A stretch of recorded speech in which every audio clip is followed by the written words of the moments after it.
หลักของเหตุและผลเป็นสิ่งที่สำคัญมากเพราะว่าเหตุและผลนั้นเมื่อรวมกันเข้าแล้วก็จะเป็นหลักธรรมความอยากที่เป็นไปด้วยเหตุด้วยผลนั้นจะเป็นมรรคในคลิปนี้เราจะมาฟังพระธรรมเทศนาของหลวงตามหาบัวยานสัมปันโนแห่งวัดป่าบ้านตาดจังหวัดอุดรธานีด้วยกันครับโดยจะเสนอพระธรรมเทศนาเรื่องความอยากเป็นมรรคก็มี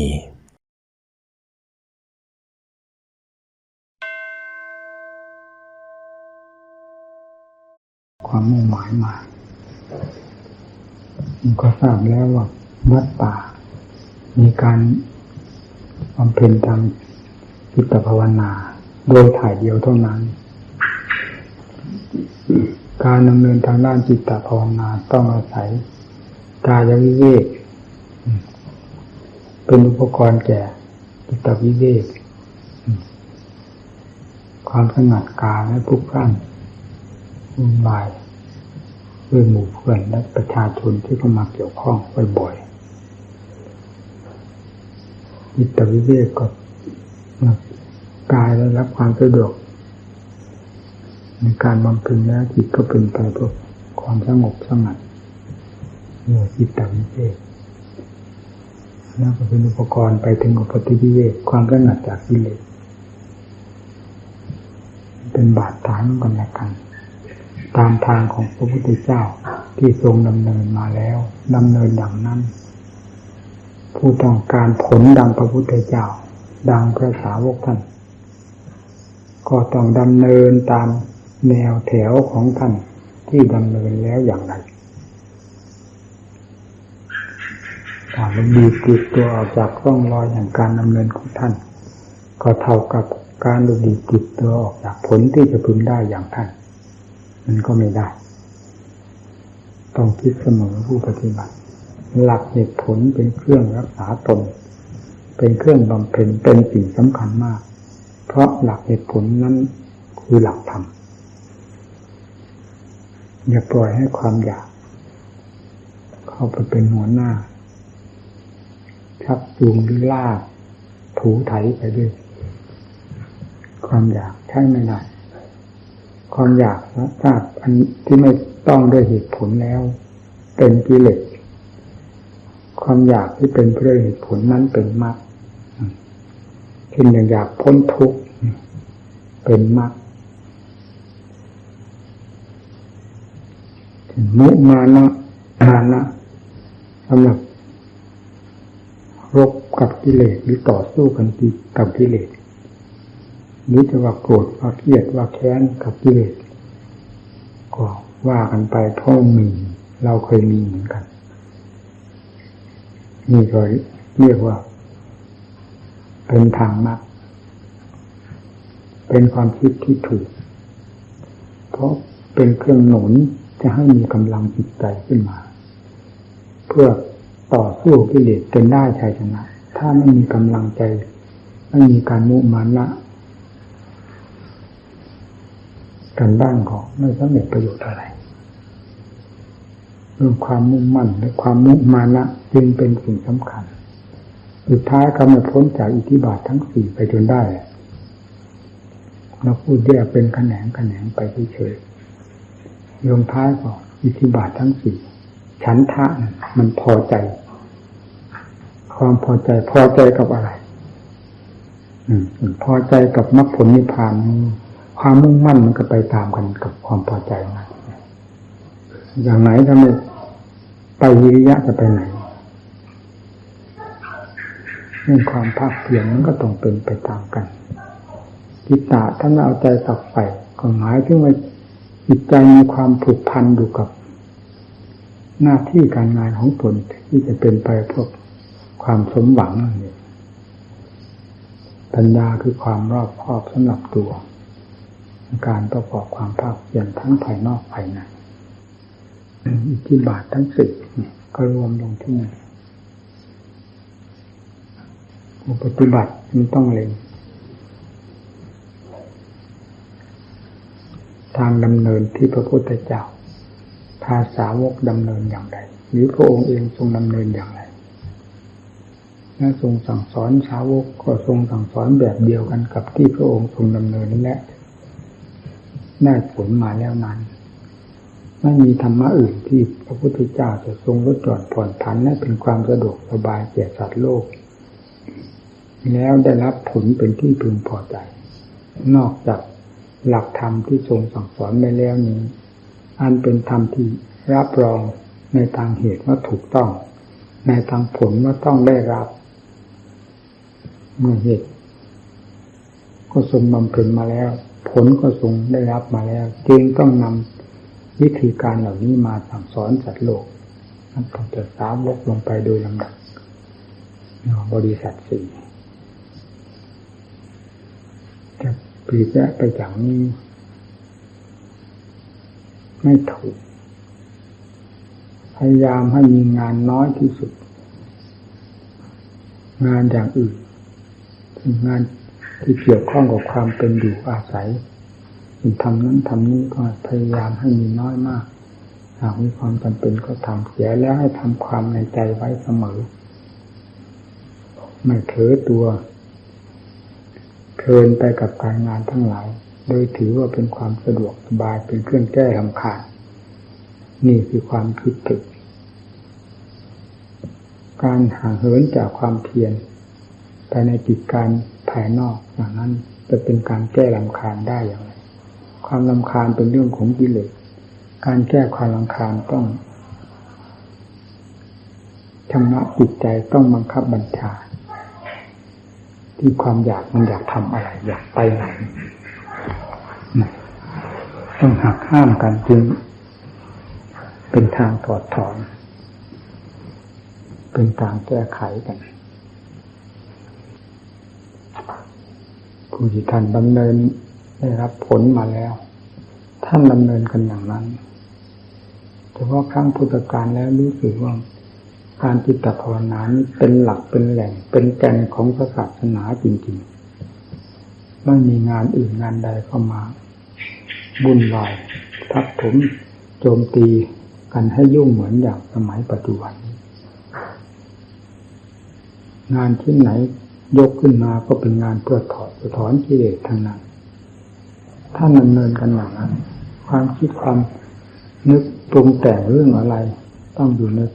ความระมัดระวังอยู่ในความมีสติมีปัญญาเครื่องไกล่กรองเสมอไม่ได้คิดไปตามยถากรรมอันเป็นเรื่องของกิเลสฉุดลากพาให้คิดให้ปรุงไปการพูดการกระทำทุกสิ่งต้องใช้ความพิจารณาอยู่เสมอจึงชื่อว่าเป็นผู้มีสติเป็นผู้รักษาตนเป็นผู้ระวังเป็นผู้บำรุงรักษาใจใจเมื่อได้รับการบำรุงรักษาอยู่ด้วยดีคือโดยอัดโดยทำเฉพาะอย่างยิ่งก็ด้วยสติปัญญานั่นแหละหนีไม่พ้นจิตย่อมจะรับความเยือกเย็นมีความสงบสุขขึ้นไปโดยลำดับการทุกข์ยากลำบากด้วยการประกอบความเพียรนั้นเราอย่าถือมาเป็นอุปสรรคอย่าถือเป็นข้อหนักใจสำหรับผู้จะต้องการถอดถอนกิเลสที่เป็นภัยอันสำคัญอยู่ภายในใจให้หมดสิ้นไปโดยลำดับแล้วต้องถือความเพียรเป็นสำคัญกว่าเรื่องที่ว่าหนักใจ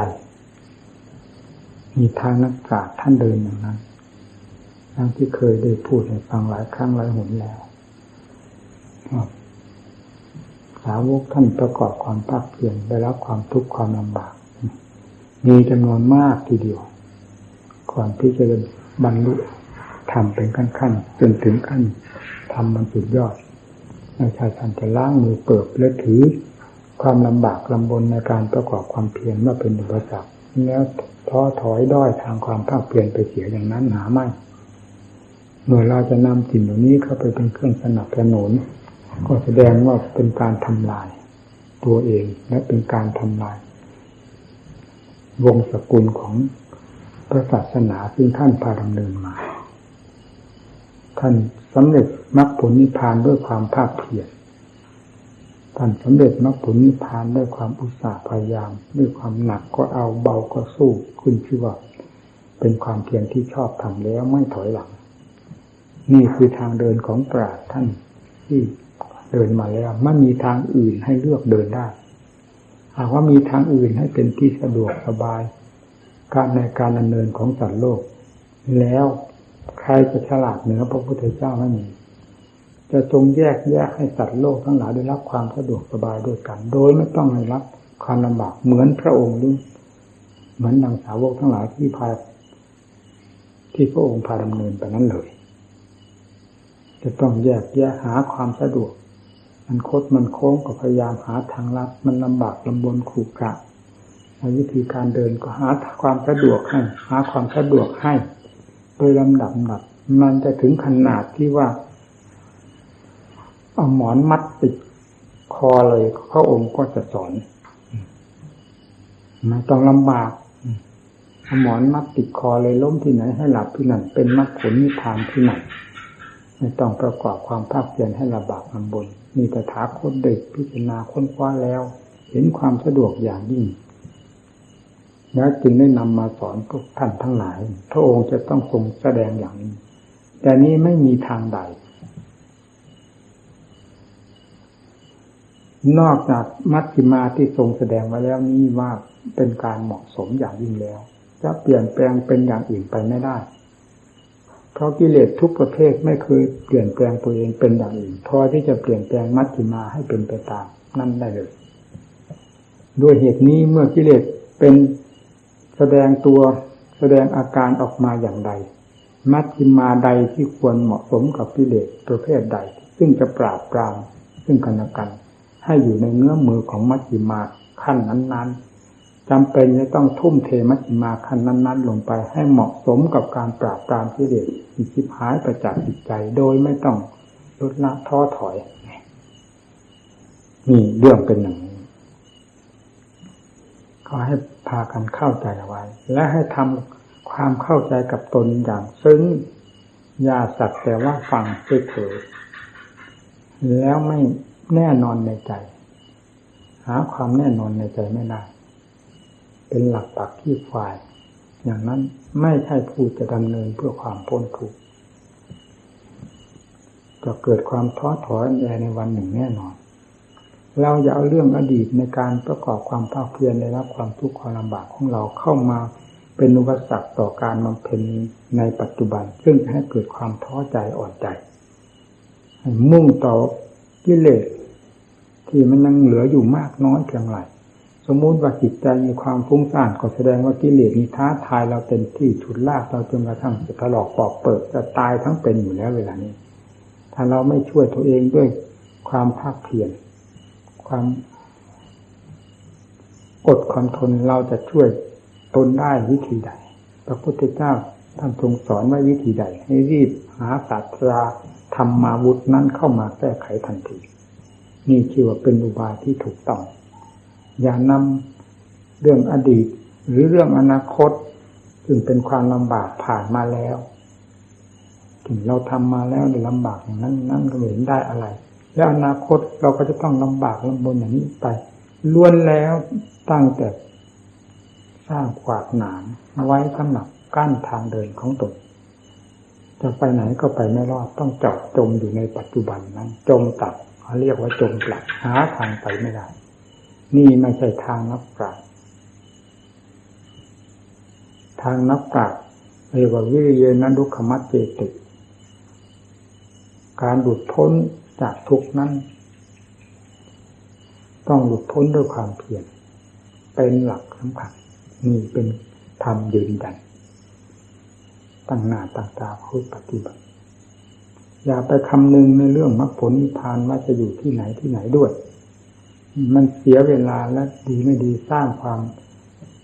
วุ่นวายสายแสความสงสัยสงเทต่างๆให้แก่จิตใจของตนซึ่งไม่เป็นประโยชน์อะไรนอกจากเป็นการทำลาย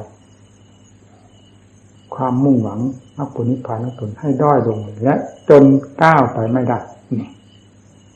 ความคิดใดที่จะเป็นข้าศึกต่อมรรคผลนิพพานให้พึงทราบว่าความคิดนั้นเป็นเรื่องของกิเลสเพราะกิเลสต้องเป็นผู้มีแง่งอนมากมีเล่ห์เหลี่ยมมากแหลมคมมากไม่มีสิ่งใดในโลกทั้งสามนี้จะเหนือกิเลสไปได้นะ ฟังเด็กเรื่องความแง่งอนเรื่องความมีเล่ห์เหลี่ยมอันแหลมคมสลับซับซ้อนจนกระทั่งเราที่ถูกกิเลสกดหัวอยู่ก็เคลิ้มหลับไปตามมันโดยไม่รู้สึกตัวและไม่เห็นโทษของมันว่ากิเลสเคยให้โทษแก่เราอย่างนั้นบัดนี้ก็เคยให้โทษก็ให้โทษของเราอยู่ในปัจจุบันจิตแล้วยังจะให้โทษเราต่อไปอีก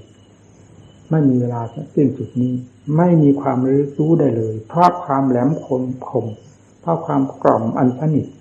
เพลงกิเลสนี้ไพเราะเพราะพริ้งมากทีเดียว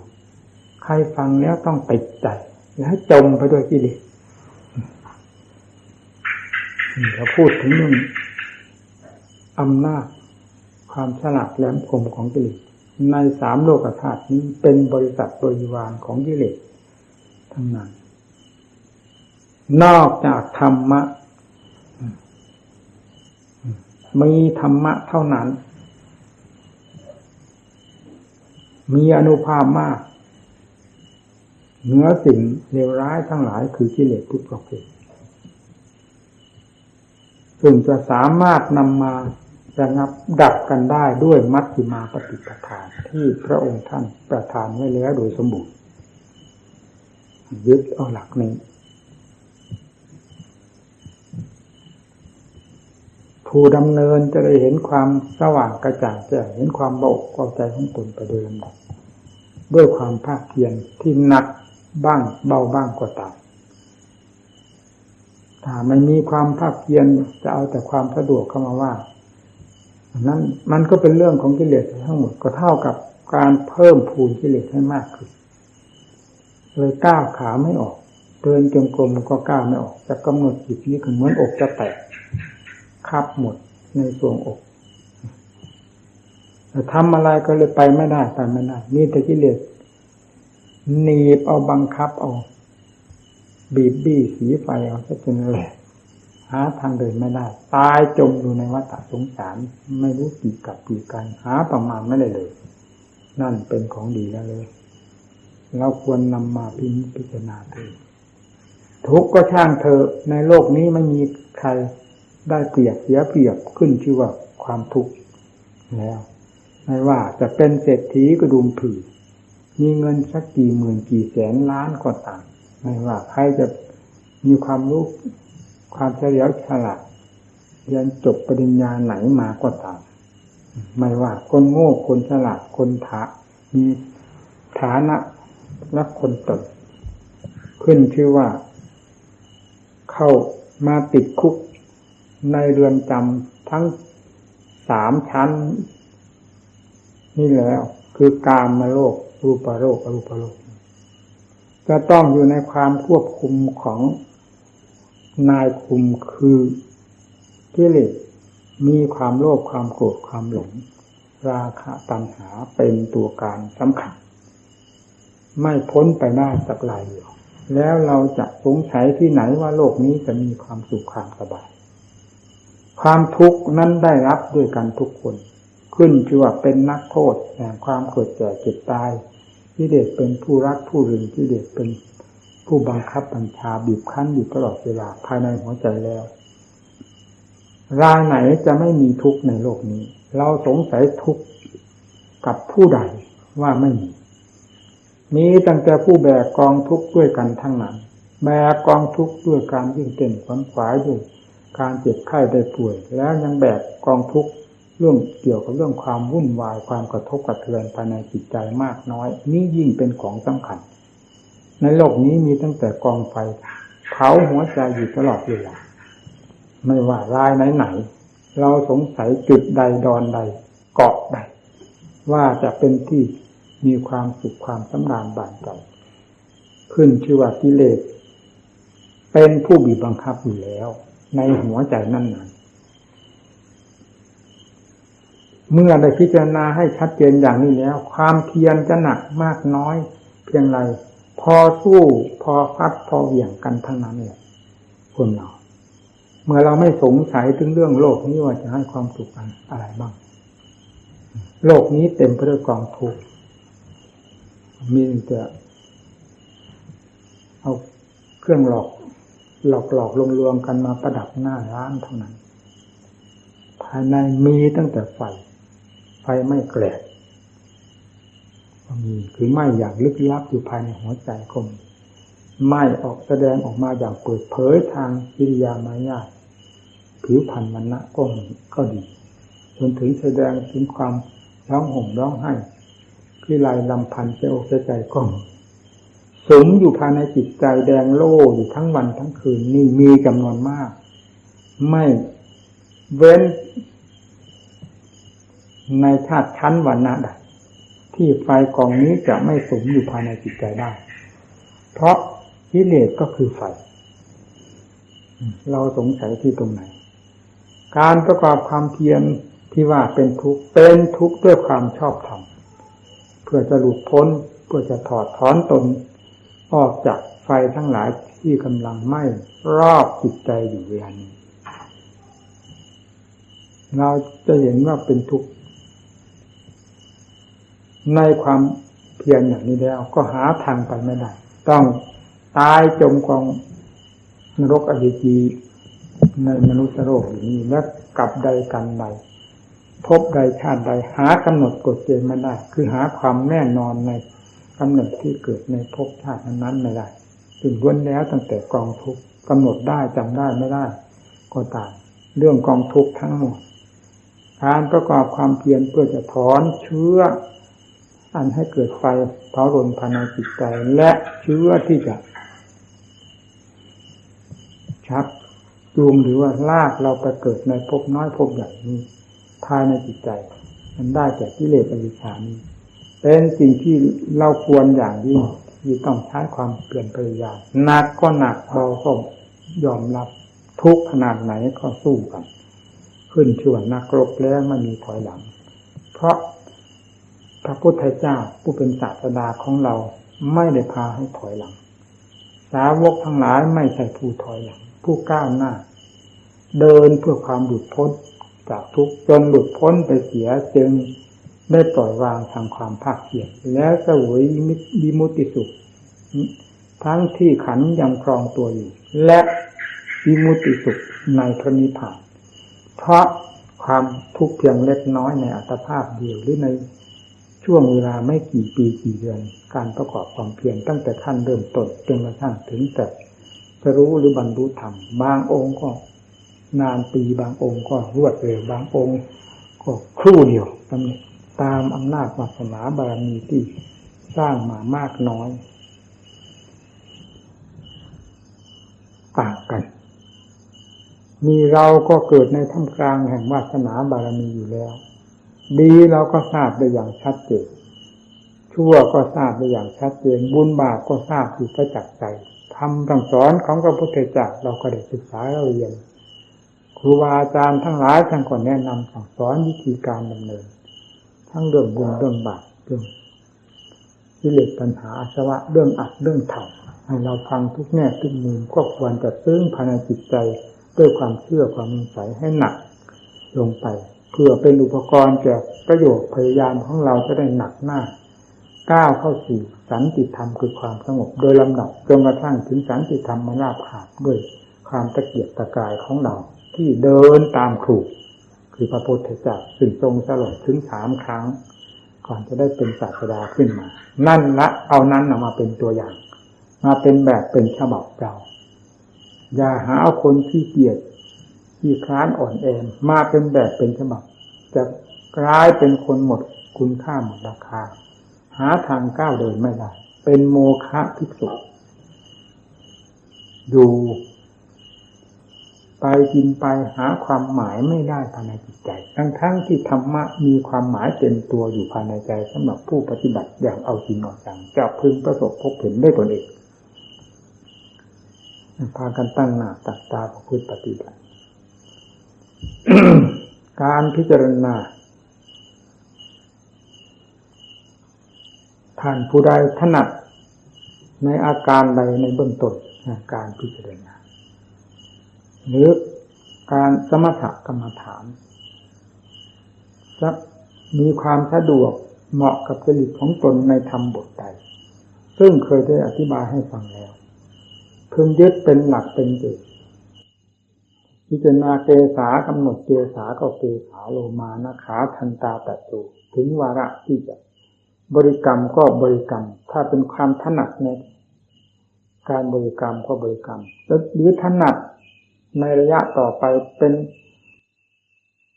ความดูดดื่มที่จะต้องพิจารณาตามเรื่องของเกสาโลมานะขาทันตาตะโจจนกระทั่งถึงอาการ32ให้ตลอดตัวถึงที่มีอยู่ภายในร่างกายนี้ก็พิจารณาให้มีสติติดแนบไปทุกระยะทุกประโยคแห่งการพิจารณากิเลสจะไม่เข้ามาแทรกแซงกิเลสจะไม่เข้ามาฉุดลากถ้าสติยังเป็นผู้กำกับอยู่กับความรู้คือใจนั้นเมื่อไหร่ใจจะมีความปลอดภัยและใจจะได้ทำงานตามหน้าที่ปัญญาเป็นผู้สอดส่องกรองดูความจริงที่มีอยู่ในร่างกายที่ท่านว่าสัจธรรม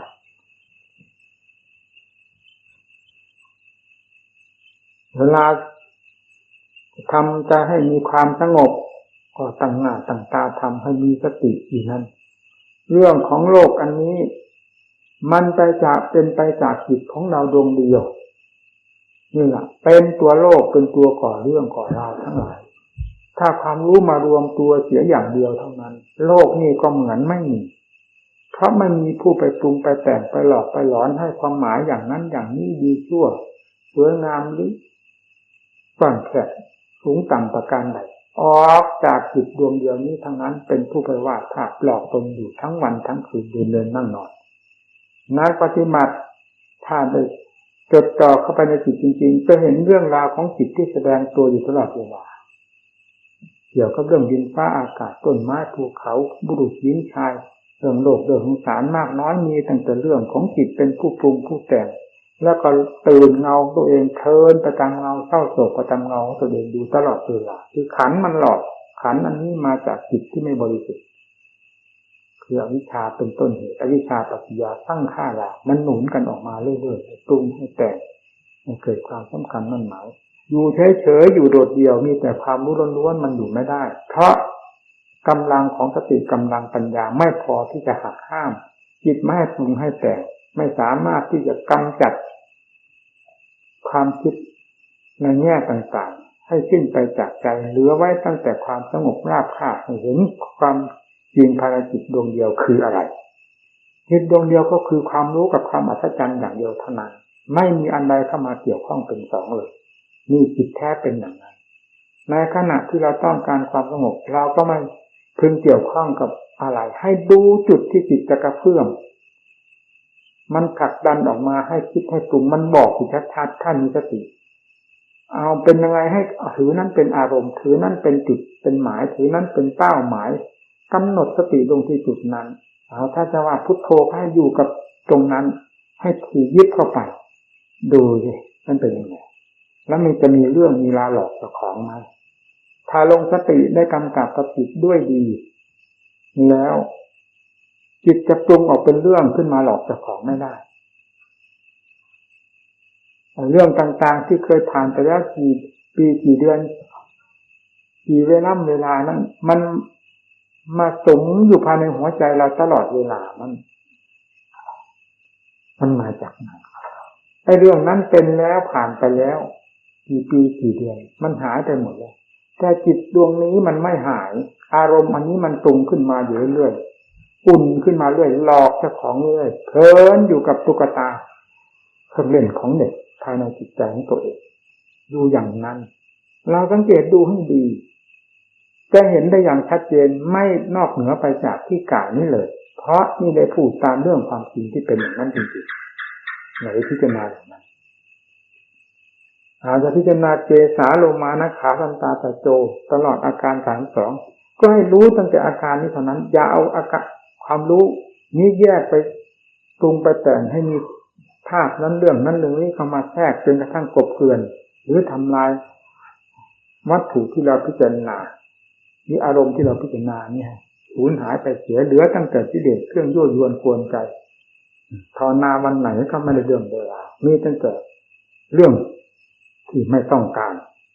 เพราะกิเลสมันอำนาจมากมันถูกมันลากมันผลักมันดันออกไป ได้อย่างง่ายดายถ้าเราไม่ฝึกหัดเอาจริงเอาจังเอาความตั้งใจเข้าว่าอย่างมั่นเหมาะกันจริงๆจะไม่เห็นเรื่องของตัวเอง แล้วก็จะตื่นเงามั่นหมายไปต่างๆอยู่ตลอดเวลาเพราะฉะนั้นเพื่อความแน่ใจจงมีสติเป็นเครื่องกำกับรักษาให้ดีให้เห็นผลในการปฏิบัติ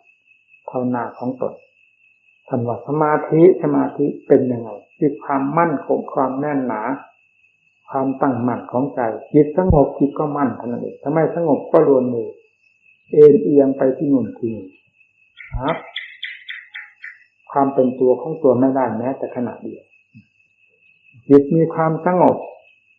คำว่าสงบก็คือสงบความคิดความปรุงต่างๆซึ่งเคยยั่วยวนกวนใจมาแต่ก่อนสงบตัวลงไปเหลือแต่ความรู้อันสงบแน่วนั่นก็สบายไม่มีอะไรกวนนะ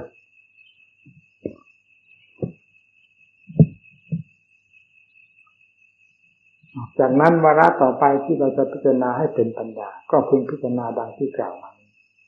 แยกดูให้ดีจะเอาข้างนอกมาเป็นปฏิภาคมาเป็นดูกหานิมิตก็ได้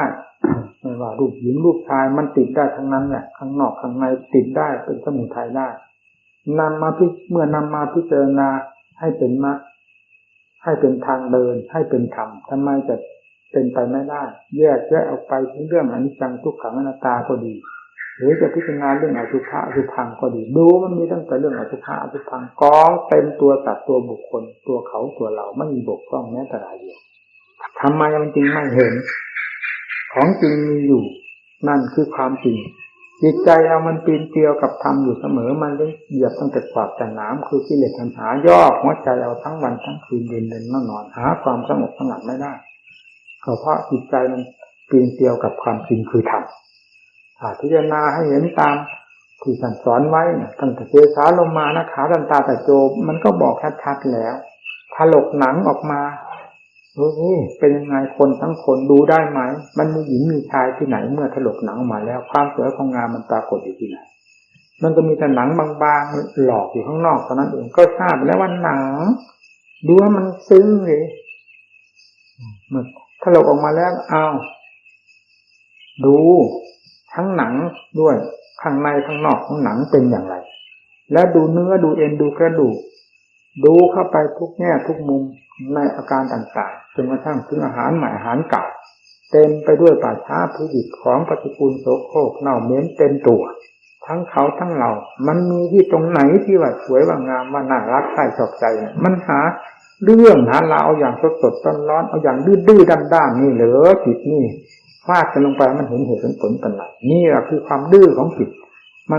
มันฝืนความจริงไม่เป็นไปตามความจริงเพราะฉะนั้นมันถึงได้เกิดความทุกข์ความลำบากแก่จิตใจอยู่เสมอไม่ว่าไปอยู่ที่ไหนมันมีตั้งแต่ไฟกองนี้แหละเผาอยู่เรื่อยๆเฉพาะอย่างยิ่งไฟราคะตัณหาเพราะความปีนเกลียวกับธรรมคืออสุภะอสุภังมันเต็มอยู่ในร่างกายของทุกคนกองป่าช้ากองอสุภะอสุภังกองปฏิกูลเต็มไปหมดตั้งแต่ข้างบนลงเบื้องหลังไม่มีชิ้นใดที่จะพอน่าดูน่าชมบ้างเลยแล้วจนนั้นมันก็ยังเสกสรรได้ลงคอเป็นของสวยของงามถึงกับต้องจิตใจเกิดความกำเริบไปตามหลอกตัวเองจนเกิดความกำเริบมีแต่เรื่องของตัวเองหลอกตัวเองเท่านั้นนั่นไม่ใช่อะไรหรอกนะรูปเขาก็สักแต่ว่ารูปมีอยู่ตามเป็นจริงของมันเราจะดูก็ตามไม่ดูก็ตามคิดแง่ใดไม่แง่ใดก็ตามเขาไม่มีความหมาย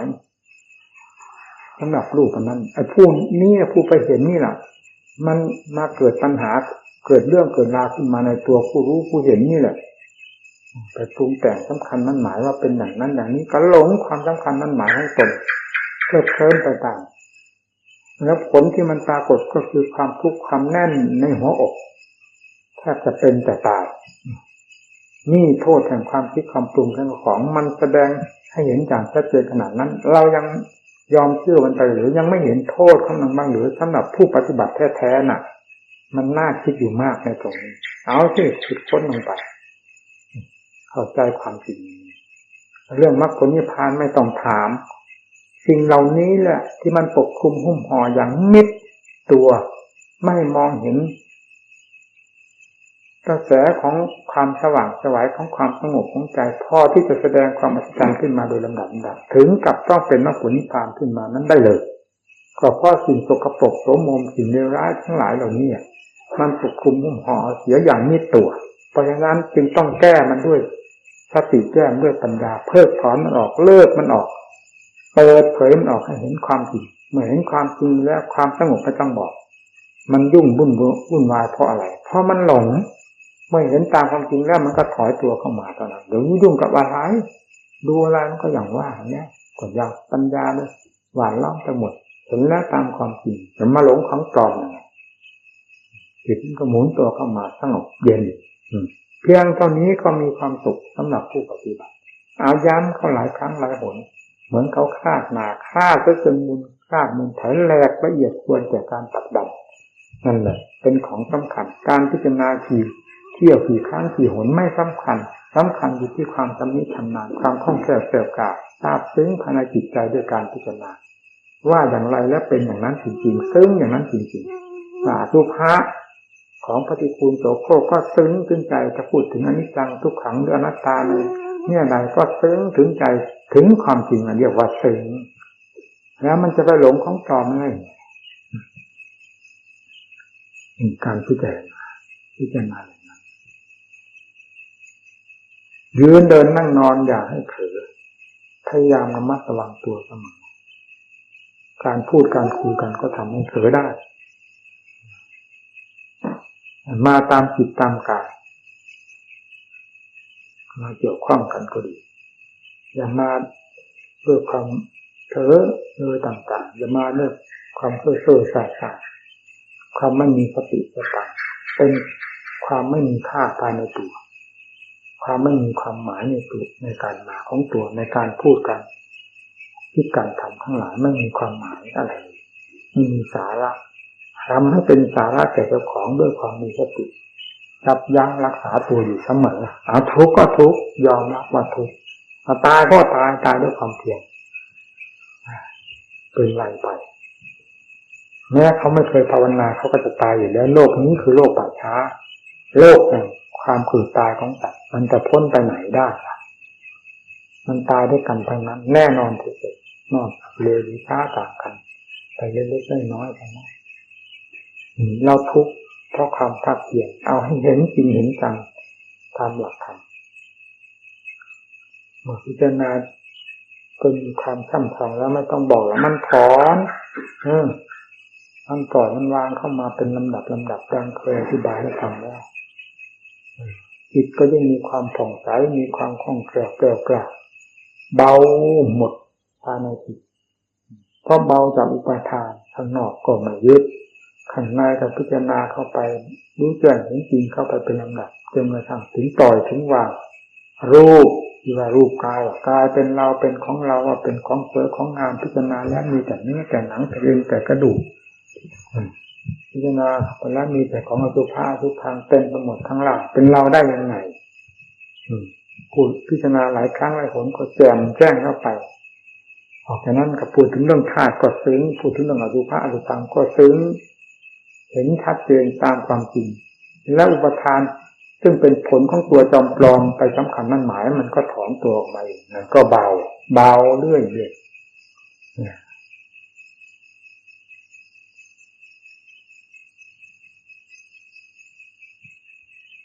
ลงได้ขนาดนั้นแล้วความเพียรไม่ต้องพูดเลยความขี้เกียจมันหายหน้าไปหมดไม่ต้องไปบังคับบัญชากันละไม่ต้องไปถูด้วยใช้กันเหมือนอย่างแต่ก่อนที่เรื่องขั้นหนึ่งแหละที่ยังไม่เคยเห็นผลมันก็เหมือนเด็กทำงานนั่นแหละผู้ใหญ่ต้องคอยกำกับดูแลหรือควบคุมอยู่เสมอพอผู้ใหญ่เผลอตัวหรือผู้ใหญ่ปลีกตัวไปธุระอะไรนี่เด็กมันก็เลิกงานเสียไม่ทำแล้วหยอกเล่นกันไปเสียพอไม่เห็นผลของงานถ้าเป็นผู้ใหญ่แล้วรู้ผลของงานแล้วมันก็ทำเองอยู่คนเดียวก็ทำได้อยู่กับหมู่กับเพื่อนก็ทำได้ไม่ว่าที่แปลงที่รับใครจะมาควบคุมไม่สำคัญพอเห็นผลของงานมีความมุ่งมั่นต่องานให้เป็นผลสำเร็จผู้ปฏิบัติธรรมะในขั้นเริ่มแรกก็ต้องถูต้องถ่ายต้องบังคับบัญชากันเพราะยังไม่เห็นผลของธรรมที่เกิดขึ้นจากการภาวนาอันจะแสดงขึ้นที่ใจเป็นผู้รับผล เมื่อมันยังไม่เห็นก็ต้องถูไถบังคับบัญชากันขั้นนี้เป็นขั้นที่ลำบากอยู่บ้างลำบากก็ทราบกันแล้วจะว่าขั้นต่อไปปรากฏผลแล้วความอุตสาห์พยายามมันหนักมาเองความภาคเพียรก็มาเองพอถึงขั้นปัญญาแล้วที่นี่หมุนตัวเป็นเกลียวความขี้เกียจหายหน้าไปหมดเดินจงกรมไม่เคยคำนึงกับเวลาว่าเช้าสายบ่ายเย็นมีตั้งแต่หมุนตัวติ้วอยู่กับกิเลสตัวไหนที่ยังไม่ชัดหน้ากิเลสตัวไหนที่ยังไม่ชัดมันเกาะอยู่กับอะไรมันทำให้เสียดแทงจิตใจของเราอย่างนี้ค้นลงไปจนกระทั่งทราบชัดแล้วถอนออกไปเป็นตัวเป็นตอนเป็นพักๆเรื่อยเข้าใจในนั้นเข้าใจนี้เรื่อยกำหนดพิจารณาเข้าไปเรื่อยการกำหนดพิจารณาก็คือการสู้กันนั่นเองพูดง่ายๆมันทำไมจะไม่ทุกข์ล่ะแต่มันไม่สนใจกับเรื่องทุกข์ยิ่งกว่าการที่จะการถอดถอนกิเลสที่การห้ามหันกับกิเลสมันแหลกละเอียดเห็นต่อหน้าต่อตาภายในใจของเรานั้นมันมีน้ำหนักมากเพราะฉะนั้นความขี้เกียจจึงหายหน้าไปหมดเดินจงกรมไม่มีเวลา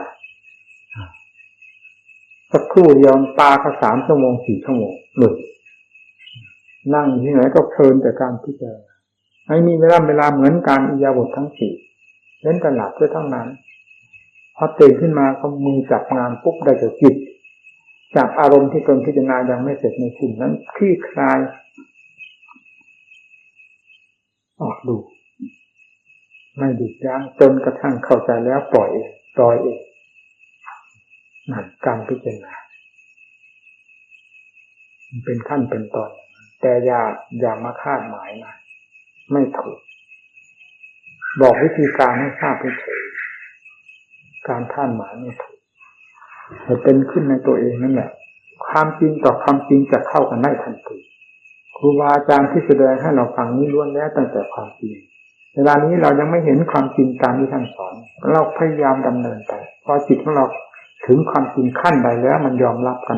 นเข้ากันได้ทันทีไปโดยลำดับตั้งแต่ทำขั้นต่ำจนกระทั่งถึงขั้นสูงและสูงสุดหาที่ค้านกันไม่ได้เลยนั่น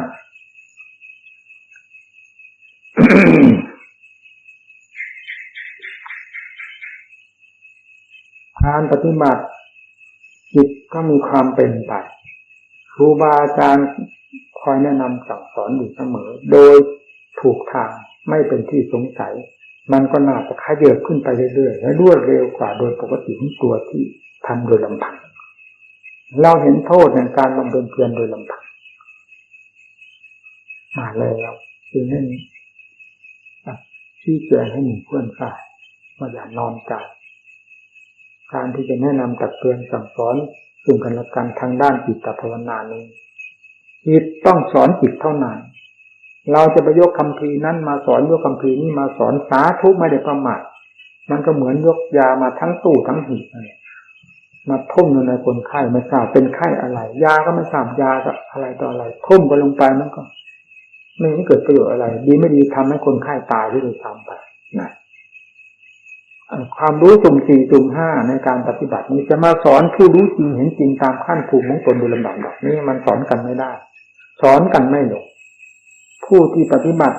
ผู้ที่เข้าใจอัตธรรมตั้งแต่สมาธิเป็นลำดับของขั้นสมาธิถึงปัญญาโดยลำดับนั่นเป็นความรู้เป็นการรู้ความจริงผู้มาสอนสมาธิจะเอาแบบเอาตำรับตำรามาสอนมันไม่ได้ความเอาปัญญาตามตำรับตำรามาสอนไม่ได้ความถ้าตนไม่เป็น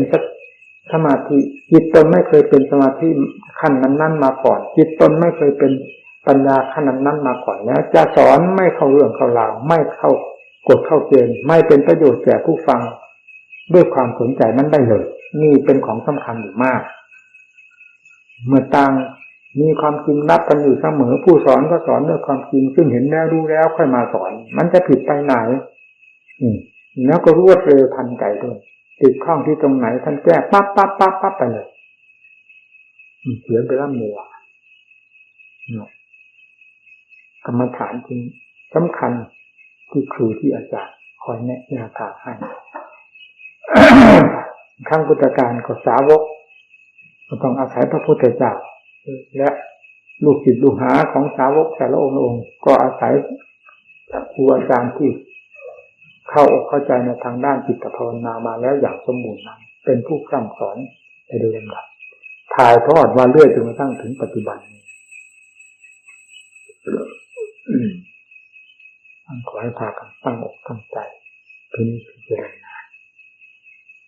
ความอุตสาห์พยายามอย่าลดละนักรบต้องทำใจกล้าหาญอย่าท้อแท้อ่อนแออย่าหวังมอบป่าช้าให้กับภพใดชาติใดซึ่งเป็นเรื่องกองทุกข์ทั้งมวลไม่เป็นที่ไว้ใจได้เลยไม่เหมือนมอบร่างกายมอบชีวิตจิตใจที่จะเป็นความทุกข์ความลำบากขนาดใดก็ตามเพราะความภาคเพียรนี้ไว้กับธรรมเท่านั้นเฉพาะอย่างยิ่งไว้กับความพ้นทุกข์เอาตายก็ตายไม่ท้อถอยแล้วเราจะเห็นแดนแห่งหนองอ้อที่อ้อนี่หรือที่ท่านว่าอย่างนั้นที่ท่านว่าทำประเภทนั้นทำประเภทซากตายมันนี่หรืออ้อนี่หรือนั่นดังที่ท่านอาจารย์มั่นท่านอุทานนั้นเราก็เขียนไว้แล้วว่าอ้อนี่หรือหนองอ้อนั่นแหละหนองอ้อคือหมดปัญหาที่จะสงสัยโดยประการทั้งปวงแล้วคือว่าแต่มีแต่ความบริสุทธิ์ล้วนๆตั้งแต่ขณะนั้นก็คือว่าหมดปัญหาโดยประการทั้งปวงตลอดกาลนั่นน่ะน้องอ้อจะอยู่ในหัวใจของผู้ปฏิบัติด้วยความเอาจริงเอาจังเราอยู่ที่ไหนเวลานี้ทุกข์ก็เห็นกันอยู่ชัดๆทั้งร่างกายและจิตใจสมุทัยก็รู้กันอย่างชัดๆทั้งดีใจเสียใจทั้งรักทั้งชังทั้งเกลียดทั้งโกรธเป็นเรื่องของสมุทัยทั้งหมดคิดในแง่ใดๆส่วนมากเป็นเรื่องสมุทัยทั้งนั้นถ้าสติไม่มีเป็นเครื่องบังคับบัญชาไว้ต้องผิดตัวออกมาเป็นสมุทัยทั้งหมดมรรคก็คือสติปัญญาศรัทธาความเพียรประกอบกันเข้าหนุนเป็นกำลังโดยลำดับเพื่อกำจัดกิเลสเพื่อกำจัดความฟุ้งซ่านที่มีอยู่ภายในจิตใจนั่นมรรคนิโรธคือความดับเมื่อมรรคมีกำลังมากน้อยก็ดับความฟุ้งซ่านรำคาญเข้าไปโดยลำดับนิโรธจากนั้นก็ดับกิเลสเป็นชิ้นเป็นอันไปจนกระทั่งดับกิเลสโดยสิ้นเชิงเรียกว่านิโรธเต็มภูมิกิเลสสิ้นไปแล้วทัศน์ท่านว่าสัจจิกาตปันติเบพิขเวสิ่งที่นิโรธซึ่งเป็นสิ่งที่จะพึงทำให้แจ้งสัจจิกาตันติเมพิเวเราได้ทำให้แจ้งแล้วคือสิ่งที่จะควรทำให้แจ้งก็ได้ทำให้แจ้งแล้วคือนิโรธชัดประจักษ์ขึ้นกับใจหลังจากนั้นแล้วไม่มีสัจธรรมอันใดจะแสดงตัวออกมาอีกต่อไปยุติทุกข์ทางใจก็หมดปัญหาโดยสิ้นเชิงไม่มีเหลือเรียกว่าทุกข์ทางใจดับโดยสิ้นเชิงเพราะสมุทัยดับไปด้วยอำนาจของมรรคนิโรธแสดงขึ้นเต็มที่ในขณะที่มรรคประหารกิเลสเลยขาดไปโดยสิ้นเชิงหลังจากนั้นแล้วไม่มีงานอะไรต่อไปเหลือตั้งแต่ทุกข์ภายในร่างกายซึ่งเป็นทุกข์ประจำขันธ์เท่านั้นทุกข์ภายในใจไม่มีเพราะสมุทัยเป็นผู้ผิดทุกประเภทนี้ไม่มีคำว่ามากที่เคยใช้เฉพาะฆ่ากิเลสเมื่อกิเลสได้สิ้นสุดลงไปแล้วคำว่ามากท่านก็หมดหน้าที่ไปท่านไม่เรียกว่ามากเลยบรรดาพระอรหันต์ทั้งหลายท่านไม่เรียกท่านไม่สำคัญไม่ปักปันไม่หมายอะไรทั้งหมดนอกจากความบริสุทธิ์ความที่รู้ว่าทุกสมุทัยนี้ทุกดับไปเพราะสมุทัยดับไปโยชน์อบรมให้มากก็ได้อบรมให้มากเต็มที่แล้วก็มักอบรมให้มากก็ได้อบรมเต็มที่แล้วนิโรธที่ทำให้แจ้งก็ทำให้แจ้งประจักษ์แล้วผู้ที่รู้ว่าทุกสมุทัยนิโรธมากได้ทำงานโดยสมบูรณ์แล้วหมดหน้าที่ของตนไปแล้วนั้นคืออะไรนั่นแหละผู้นั้นแหละคือผู้บริสุทธิ์ผู้นั้นไม่ใช่สัจธรรม นอกจากสัจธรรมออกไปคือผู้นี้สัจธรรมเป็นธรรมคู่กิเลสกับมรรคเป็นศัตรูต่อกันเป็นคู่ศัตรูหรือเป็นคู่แข่งทุกข์กับนิโรธก็เหมือนกันก็เป็นคู่กันทุกข์ดับเขาเรียกว่านิโรธหลังจากนั้นแล้วก็หมดไปมันจะมีตั้งแต่กิริยาอาการการประกอบความภาคเพียรในที่เราทำวิหารธรรมคือความเป็นอยู่ในระหว่างขันธ์กับจิตคงตัวกันไปด้วยสมาธิสมาบัติกันบำเพ็ญจิตใจเพื่อพักผ่อนหย่อนใจระหว่างขันธ์กับจิตให้พอเหมาะพอสมพอถึงการอันควรแห่งขันธ์ที่จะสลายตัวลงไปซึ่งเป็นของแน่อยู่แล้วว่าต้องแตกเพราะฉะนั้นบรรดาพระอรหันต์ทั้งหลายนับแต่พระเจ้าลงมาจึงประกอบความภาคเพียรดังที่ปรากฏในสมัติมาอยู่เรื่อยไปจนกระทั่งถึงอาวิคัยแต่ไม่ได้ประกอบความภาคเพียรเพื่อละกิเลสถอดถอนกิเลสตัวใดเป็นเพียงประกอบเพื่อวิหารธรรมระหว่างขันธ์กับจิตให้อยู่ครองกันสะดวกสบายราบรื่นโดยสม่ำเสมอจนกระทั่งถึงอาวิคัยเท่านั้นมีเท่านั้นนี่งานของพระศาสนางานถอดถอนกิเลสเป็นงานที่เสร็จสิ้นลงได้งานทางโลกหาความสิ้นสุดไม่ได้ตายก็ตายกับงานตายกับความยุ่งเหยิงวุ่นวายห่วงใยไม่มีใครทำงานสำเร็จแล้วค่อยตายไปโลกทั้งสามนี้ไม่มีใครจะทำงานสำเร็จแล้วค่อยตายไปเหมือนงานคือการถอดถอนกิเลสให้สิ้นสุดลงแล้วนิพพานไปผู้นี้เป็นผู้หายห่วงอนาลโยไม่มีงานใดให้เป็นที่ห่วงอีกแล้วเอาละครับต่อไปนี้ให้ท่านปัญญาอธิบาย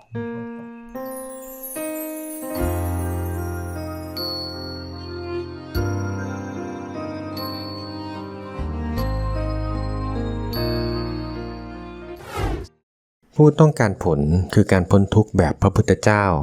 แบบพระสาวกของท่านก็ต้องดำเนินตามแนวทางที่ท่านได้ดำเนินมาแล้วเพราะพระพุทธเจ้าได้ปฏิบัติมาแล้วผลก็ทรงได้รับมาแล้วจึงได้นำวิธีการเหล่านี้มาสั่งสอนสัตว์โลกหากว่าเราต้องการที่จะพ้นทุกข์ก็ไม่มีทางอื่นที่จะเป็นทางลัดนอกจากนี้แล้วเพราะหากว่ามีทางอื่นที่สะดวกสบายท่านก็คงสอนเราไว้แล้วใครล่ะจะฉลาดเหนือพระพุทธเจ้าได้ไม่มีอีกแล้วหลักของเหตุและผลเป็นสิ่งสำคัญเพราะว่าเหตุและผลนั้นรวมกันเข้าแล้วก็จะเป็นหลักธรรมความอยากที่เป็นไปด้วยเหตุผลนั้นจะเป็นมรรคธรรมที่สอนให้มุมานะเพื่อต่อสู้กับกิเลสทุกด้านก็คืออิทธิบาท4ฉันทะความพอใจวิริยะความภาคเพียรจิตตะเอาใจฝักใฝ่วิมังสาความรอบคอบในงานของตนการพูดการกระทำทุกสิ่งต้องใช้ความพินิจพิจารณาอยู่เสมอถึงจะได้ชื่อว่าเป็นผู้มีสติเป็นผู้ระวังรักษาตนเป็นผู้บำรุงรักษาใจให้เจริญในธรรมการแก้กิเลสต้องแก้ที่ใจให้มุ่งมั่นต่อสู้กับกิเลสที่มีอยู่ด้วยความเพียรความคิดใดที่จะเป็นอุปสรรคต่อมรรคผลนิพพานให้รู้ไว้ว่าความคิดนั้นเป็นเรื่องของกิเลสธรรมะเท่านั้นที่จะมีอานุภาพมากเหนือกว่ากิเลสทุกประเภทให้เราพากันละกิเลสอย่าไปเสียดายกิเลสเพราะไม่มีกิเลสตัวใดที่น่าเสียดายมันพาให้เราเกิดให้ตายเวียนว่ายอยู่ในกองทุกข์ด้วยกันทั้งสิ้นโอวาทธรรมหลวงตามหาบัวยานสัมปันโนขอขอบคุณทุกท่านที่ได้สนับสนุนช่อง YouTube ธรรมะธรรมดาด้วยครับทุกครั้งที่ท่านดูอย่าลืมช่วยกันกดไลค์กดแชร์เพื่อเป็นการทำให้คลิปธรรมะของเราได้มีโอกาสเผยแพร่ออกไปมากขึ้นและที่สำคัญอย่าลืมกดติดตามช่องธรรมะธรรมดาด้วยครับขออนุโมทนาบุญกับทุกท่านที่ร่วมรับฟังด้วยกันครับสาธุ